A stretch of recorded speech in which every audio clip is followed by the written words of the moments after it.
Right, so, Will, congratulations on publication day. This is our session with some absolutely fantastic bloggers. It's Ask Will Anything. So the bloggers we've got are Janet, who is from first page to last. We've got Jen, who is sharing the book club, and Jules, the reading paramedic. So, bloggers, make use of Will, please. Guys, can I just say really quickly, it's so wonderful to have you all with me here in the forest virtually on my launch day. It's a real pleasure. A lot of you guys have been with me and with Tuva and part of the Tuva universe since the beginning or close to the beginning, so it means a lot to me. Thank you. Thank you. It's great to be here. I suppose the first thing we need to know is, what is Wolfpack about? Okay, Wolfpack, let me get the book. Wolfpack Oh, yeah. is the fifth Tuva Moodyson novel. Although a podcaster yesterday interviewing me said that the Tuva Moodyson books are a series of standalones, which I thought was quite cleverly worded. And it's about kind of a survivalist community in rural Sweden. We're outside of the town where Tuva normally is. And at the beginning of the book, we have a missing person on this survivalist kind of commune, this prepper community on the side of Snake River. And Tuva, being Tuva, kind of sniffs out the story and realizes that she has to penetrate the defenses of this kind of very guarded community of preppers to find out what happened to this young woman who's gone missing. And that story kind of blows up for a reason I can't explain, because I don't want to do a spoiler. And she finds herself kind of quite tight with this community, and she uses a couple of very clever methods to gain their confidence and get deeper and deeper into the group. And this group are quite shady. They're kind of interesting, but they're quite complex characters and strange characters in a way. And this commune as well is the site of a horrific murder-suicide from 20 years before. So it almost feels like cursed Riverland. And then the shit hits the fan and it gets even more out of control. But it's kind of, it's a atmospheric book which is set just around Easter, which in Sweden means you can have bright days, but you can also have a lot of snow still. And it's kind of one of those interesting watershed times of year. What inspired that? Intrigued. What inspired it? Well, I was just going to ask, because you did things a little bit differently with Wolfpack, didn't you? Because you didn't send any proofs out. So we're all reading it at the same time. So how do you feel about that? That's very true. That was a bit of a gamble. We did that partly because Bad Apples, Tuva 4, as you guys know, ended on this controversial cliffhanger, this cliffhanger that I receive a lot of letters about and DMs and emails. Yeah. And it's the first time I've finished a book on a cliffhanger, and I won't do it that often because you can't do it too often, but it felt very natural and organic at the end of Bad Apples. And yeah, so that the legacy of that incident at the end of Bad Apples really drives this book.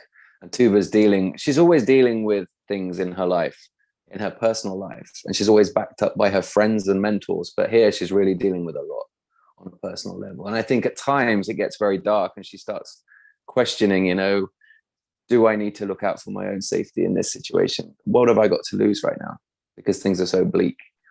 So that was definitely a driving force in the book. And also what Jen was asking, where the book came from, I think a lot of it came from Luca Kodro, this character who owns a pizzeria in Visberg town on the top of this hill. And I wrote him in Bad Apples, and he was so intriguing to me. This guy who is kind of ex-military, now runs a pizza grill. He's Bosnian. And I could see there were a lot of levels underneath the surface that I hadn't gained access to in Bad Apples. So I wanted to bring him back here. And to have him, someone who had lived through combat and lived through a really harrowing situation, liaising with or discussing his history with a group of combat farmers, they call themselves, these preppers, I thought would be an interesting dynamic. He is a great character. Just on a little publishing thing, this was the proof we sent out for Bad Apples, and it's very plain. You probably can't see it, but it's got a laminate apple on it. And the proof was so unusual to look at that people went nuts filming, picturing themselves and piling apples on it. And part of the decision not to do proof was because how could we trump that? So we just thought, you know what, it's the 5th book, we're going to take a different approach. So that's partly how that's definitely part of it. And also I didn't want that, like, proof. Sometimes proofs go out 8 months before, which I really like. But with Bad Apples, I didn't want people knowing about what happened at the end of Bad Apples when they read Wolfpack 6-8 months before other people. It was nice to think that everybody would get the same bite of the apple. Everybody will get the same chance to find out. Yeah, there was a review recently which had a spoiler alert in case somebody hadn't read Bad Apples and they'd started Wolfpack. So there was a sort of chunk of the review where they put spoiler alert all around it. So I think it's right to get, you need to read them in the right order, don't you? Yeah, definitely. I take it they got the feeling from Wolfpack that you're not done with Luca yet, that he's going to come back. Absolutely, yeah. I think he's lived through so much, compared to most of us. So I think it's just interesting to hear his voice and to understand his life now in very safe, stable Sweden compared to what he's come from, and what he appreciates about Sweden and what he resents, and just how he fits in. And I think it's interesting that in his pizzeria, he employs a Kosovan and a Serbian in the group. So it's just that for me, selfishly, as a writer, it's interesting to just to go a little bit deeper into the politics there and into those personal relationships. Does it surprise you when a character sort of jumps out at you like that? I know a lot of writers say that they sort of take over and they get a voice. Does it always come as a bit of a surprise that they stand out for you among all the other ones that you create? Yeah, I think it does. When I set out, I only have sketchy ideas of like the 4 or 5 main new characters, and I'll have an idea of their voice more than anything. And then sometimes one of them comes through stronger than the others, and I know, okay, you're going to be around for quite a few books. But I never know until I start writing them and I get their voice, and I hear their voice, and then I'm intrigued. And you get people like the wood carving sisters who are still there. I'm writing Tuva 6 now, they're in it, and they're going to be in Tuva 20. I think they're just great fun to write. Yeah, I think you'd be in trouble if you got rid of the wood carving sisters. You'd definitely get they scare me. They scare me. So they scare me, definitely. Aside from the carving bit, they kind of remind me of me and my sister. So yeah. Wow. Oh, brilliant. But I wanted. Go on, Jen. No, I was going to say with those characters, obviously they're going to be driven, I guess, by some Swedish folklore or some of the more traditional elements of Swedish life. Is there a weird part of anything that you've researched about Sweden or learned about Sweden that you don't think you could have put in a book that's been too weird to go in a book? Because obviously a lot of Nordic countries have some interesting mythology. That's a great question. No, I think the weirder the better for these books. There are some books where you wouldn't want to be too weird, but I think the beauty of the Tuva books is that they set out to be quite strange at the beginning. They're quite Twin Peaksy. So I can go close to horror in some of them. I can go close to the fantastical kind of folklore world without crossing into that in some of them. I can go a little more literary in some of them. And I think readers kind of are okay with it. They accept that, hopefully. So I don't feel like we've got any constraints at all. And Jenny and the Oneworld team have been brilliant on that. They've never said, this is a little bit too much, or this. And I think also readers, the readers have now watched things like Midsommar. And this is fairly tame compared to what happens there. So I think if you, with any writer or with any book that I read, if you paint the world vividly enough and the characters are strong enough, you go along with it a lot. Personally, I I would say part of what happens is Tuva's a great conduit. She interprets that world for us in an unusual way, partly because of her deafness. And that's why once it seems kind of remote and strange, and in other ways it's very visceral, but she's leading us through the story. So I think that might give you an extra flexibility. I don't know what you think, Will. I've never talked about this. No, I think that's absolutely right. Yeah. She's very relatable, I think, and she's very down to earth. She feels very real and normal to me. So yeah, if she was really off the wall, then maybe it would be difficult to keep things on an even keel. But she feels like a friend of mine, like a friend of a friend. Like she feels very, very three-dimensional now. I just got to show you guys Bernie because he's here right next to me. Oh, bless him. God, he's the size of that bed. He's a king size dog. That is just crazy. But I think you're right with Tuva being very relatable. I often think, oh, what would Tuva do? Or the other day I was having quite a long car journey and I thought, well, I wonder what Tuva would talk about. And that's just really kind of quite odd. I deal with lots of authors, lots of characters, and yet there's something about Tuva that really holds the reader, I think. And when I have meetings now with the TV production company who are in development to make this thing for the screen, they say the same thing. They're like, it all hinges on Tuva. This is about Tuva. Like, this is a crime series for sure, but it's all about Tuva. And that's why getting the right actress for Tuva is so important. Are they going to use a Swedish actress, or are they going to? No comment. In the office, sorry. I'm just going to put it right out there. In the office, we think they must be talking to Rose, who won Strictly. That almost looked like no comment. I'm blushing now, but no comment. I was going to say a bit of a twinkle in your eye there, Will, I think. Okay, moving on. Back to you, bloggers. So I wanted to ask, obviously Tuva means quite a lot to you and there's more to come, but you've written a few standalones recently. So we've had The Last Thing to Burn and Firstborn. And I wondered whether you get more enjoyment out of a standalone or more enjoyment out of a series, or are they kind of different beasts entirely? Great question. I think, honestly, I get the same amount of enjoyment out of both, but it's a very different experience. I think the standalones are very exciting for me because I can play around with form and I can break a lot of rules, and the protagonist doesn't need to survive, which is exciting. And I have been playing around with the structures of those books, and it's really challenging for me as a writer, and I need that, to keep flowing and learning and trying to get better. I need to really get out of my comfort zone, and the standalones are great for pushing me right out of my comfort zone. Like the one I'm writing right now is the two main characters are a woman and her teenage son. So I'm writing from a teenage boy's point of view. I've never done that before. Oh, that was one of the things I was going to say as well, because your characters are generally female, aren't they? Your main characters.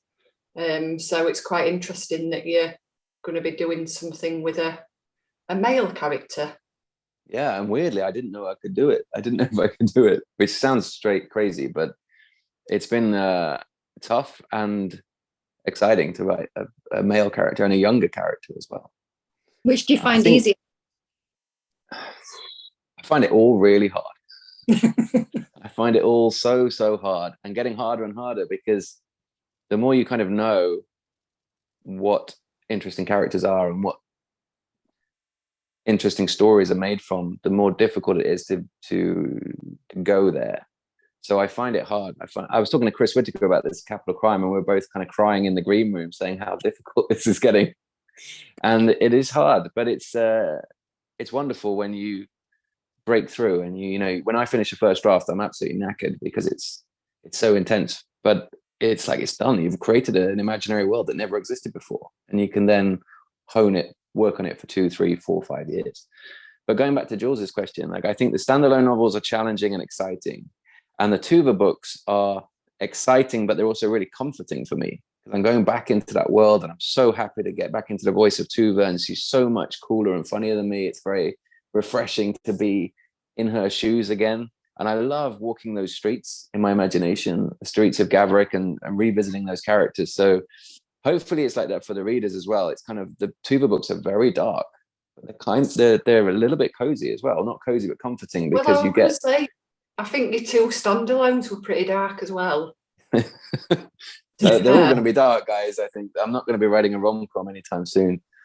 I couldn't do it. No disrespect to those guys. Those books are fantastic. I just I don't know. I'm addicted to tension, not violence, not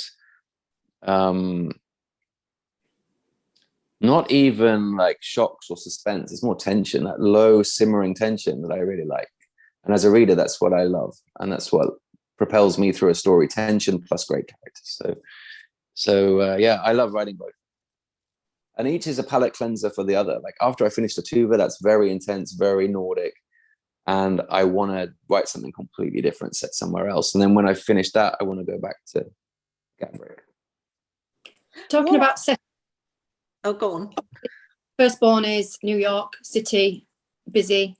Tuva tends to be quieter, not as many people. How do you think both project danger in the different ways? Because do you think that a city is would feel more dangerous than the forest, given that you live in a forest, or is it the lack of what's out there that creates that danger? That's really interesting. I guess for me, forests are not scary at all. No. But for Tuva, they really are. I guess I put people where they don't want to be. Like Tuva does not want to be where I put her at all. She wants to be in New York, and then Molly Raven wants to be probably where Tuva. Like it's just like I put people where they don't want to be, and you get that immediate sense of unease. So Molly Raven in New York is not, it's not her kind of place, and that's kind of how I feel in New York. The verticality, the expense, the busyness, the energy. It's all very exciting, but it's also really overwhelming if you live somewhere quiet. So yeah, I put people out of their comfort zone, I guess, and then it's automatically interesting. If you've got an interesting character who's somewhere they don't want to be, and things are not going in the way they want them to go, it's kind of, you're halfway there already. And I think Manhattan, writing Manhattan and making it claustrophobic was difficult. But I really wanted to make the reader feel like you're surrounded by water on all sides, and you're surrounded by these super tall structures, and you can't really get out that easily. And I think towards the end of that book, she definitely felt that, when things were tightening in around her. And likewise, when I wrote Black River, set in summer, in Midsommar, I was like, can I write summer in a dark and unsettling way? Because it's not that difficult to write snow and darkness and minus 25 degrees and hunts in a scary way, but to write summer. But actually, it was really unnerving when I started writing it. Just the midnight sun and the bugs and the weird characters that come out in Midsommar in Sweden. It was creepy. Yeah, really not liking the bugs. Too many moose ticks again this time around. I'm right.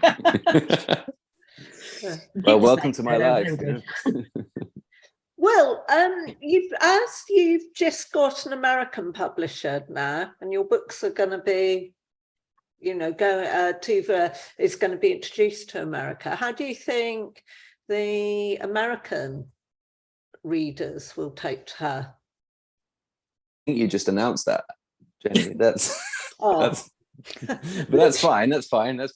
We'll keep it just between ourselves and everyone watching. But honestly, the weird thing is there's quite a lot of Americans and Canadians already reading the Tuva books, which really surprised me. They found them, I think, thanks to all of you guys, thanks to bloggers, thanks to people who talk about books, that word of mouth thing.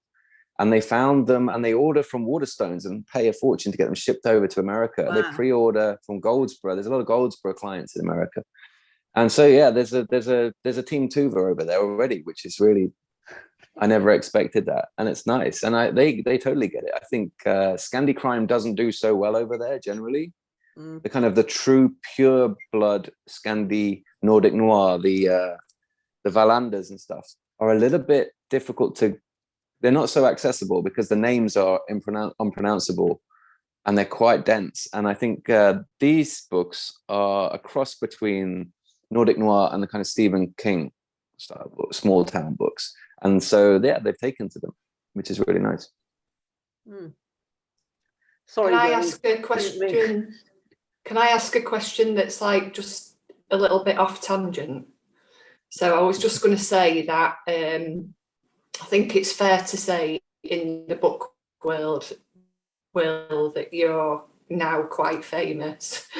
And I have had the pleasure of meeting you a few times at Harrogate, and there is literally always a queue of people waiting to speak to you, and you have to wait and very politely to Will. And I just wondered how you feel about that attention that you get and how you cope with it. And there must be a huge contrast between when you go to places like Capital Crime and Harrogate and then go back to the forest. The big contrast, yeah. I think, I mean, a lot of people are queuing up just to ask how Bernie is. That's a lot of the questions. That's not true. No, it's nice, it's lovely, it's wonderful. It's a writer's dream to have readers and to have people that like your work. And you know, if I go to Harrogate and I can talk to readers, and we can talk about other writers, other books, you know, the debut panels that are coming through, and also talk about Tuva and talk about the standalones, it's dream come true. I don't take it for granted. You know, I think it's really hard to break into having a good readership, and it takes years to build up. So I value it hugely, and I loved flying over and meeting readers, and it's a nice problem to have. It really is. But yeah, over in Sweden, nobody knows who I am, which is great. So it's weird. Like if I'm this year in Harrogate for the first time, obviously in Harrogate in the Old Swan, you see how it is. It's really nice. But this year for the first time, I was out on the street, like a long way away, going for a run in the morning, and I would get rugby tackled by people kind of saying, how dare you, you know, about the last thing to burn. I got a lot of that, like that really, I don't know, disturbed a lot of people. So it's nice for a short period of time. Can I go off on another tangent and just about titles? All of the Tuva books are 2-word titles. Was that by design or by accident or a bit of both? Because titles are always quite hard to come up with, aren't they? They are, yeah. I think it was kind of, it felt natural. You know, my first book, Dark Pines, I think that's a really good title. And that's thanks to Jenny and Margot and the team, not me, because my title was Sweet Rot, which is a terrible title. I'm pretty bad at titles. And then Jenny was very diplomatic and was like, yeah, we might need to come up with some other options on there. And Dark Pines, I think, is one of the best titles I've had. So I'm really pleased about that. And then Red Snow was my title idea. And that I'd already written that before I even had an agent. So that title was there. And I think we just followed on from there. And I like the continuity of having those 2-word titles and having some reference to nature in there in some way. So yeah, I'm working on Tuva 6 now. That's got a similar title, a 2-word title. I think that'll continue. Very good. Also, a bit of a random question, but Tuva likes her wine gums. Which is your favourite wine gum flavour? Or if you didn't have wine gums, which is your sweeter choice? Well, I'm not that interested in wine gums, but I think I like the same one as Tuva does, the pear one, the white one. Is that disappointing? That's the worst. Oh, that's just awful. Well, I can't. Oh, well, I'm sorry. But honestly, I don't really like any of them. But my mum is very sweet. I see my mum like twice a year when I go back to the Midlands. Often when I'm touring, I'll have a night there, and she'll always have in my room a bag of wine gums. And I haven't got the heart to tell her I don't really like wine gums. I've never eaten wine gums, but they're always there. This bag of wine gums, like welcome home. I'm 44 next year, but I still get a bag of wine gums. It's a welcome present, which is very sweet. So maybe that's where it came from. Oh, that's really you can stop bragging about being young now. Is that lack of wine gums in Wolfpack, has that come from a fear of dentists, do you think? I would think so, yeah. Bad experiences. Have you had a bad experience with a dentist, or is it your dentist a bit paranoid you're writing about him or her now?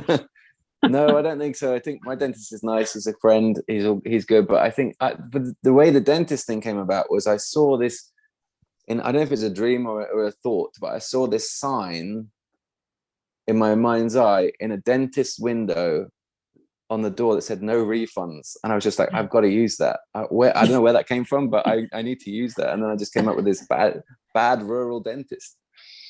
That little shop of horrors is transplanted into Sweden. You've got Steve Martin taking over for the that kind of thing. Yeah. And I don't know, I think when you have that much darkness in a book, both in terms of the weather and the subject matter, I think you need a little bit of humor, or I do. Especially if you're writing a series, I think you need a bit of dark humor, and I like Tuva's humor. So yeah, she sees those things and kind of she'll mention them to the reader, so you'll get access to Tuva's thoughts, which I like. She won't be that brave to say stuff to people's faces, but you'll hear her views. Definitely. Right, I'm really sorry, guys. I'm gonna have to bring this to a close because we're going to end up. Zoom's going to close it, but you've all been really great, and there's some fantastic questions there, and I feel like I know Tuva even better than I did, so thank you. Thank you very much. Thank you for having us. Oh no, thank you lovely. guys. That felt like 5 minutes. It went so fast. I could have done this for hours, but thank you so much. That's great. Okay, I'm now going to stop recording, so hang on, let me do